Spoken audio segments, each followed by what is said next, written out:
It's Douglas, and this is my resolution tracker. And it's a little bit exciting to have observed an historic Super Bowl game.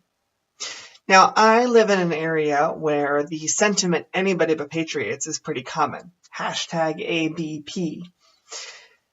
But it is sort of interesting to have observed something where they pushed the limits of anything that has happened in the Super Bowl before.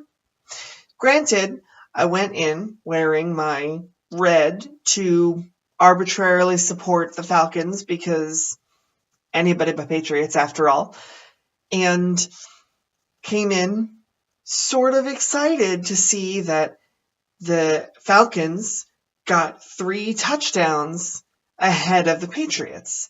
So you're watching and you're getting sort of excited because you want the Patriots to lose, and you're watching them sort of fumble and do poorly, and then they get a field goal. But it's okay because the Falcons answer it with another touchdown, so they're up by 25 points, which is huge. Except the Falcons didn't quite keep up with that, and the Patriots trounced them soundly. There has apparently never been a Super Bowl game in which a team that had been down by more than 10 points had come back to win. So that's one thing that they've shattered. They were down by 25 points at some point and came up to tie at the end of the game. So they reached the end of regulation time and tied, which meant that they went into overtime, which is apparently a second thing that has never happened in a Super Bowl. There's apparently never been an overtime in a Super Bowl. So 2 very exciting things. It's a little bit sad for the fact that I didn't really want them to win. So I'm sitting there and sort of excited to be a part of this, but also a little bit sad. And I was there at my aunt and uncle's house. We were watching the game there. It was sort of small and quiet.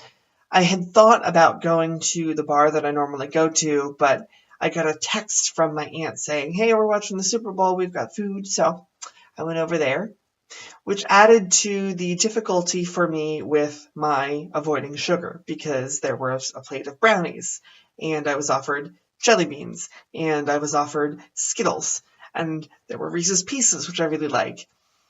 And earlier in the day, boyfriend offered me licorice and salted caramel chocolates.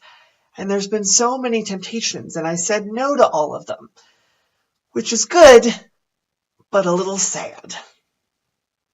So that's another thing. It's good, but a little sad to have observed this historic Super Bowl that then turned out not the way that I wanted it to be.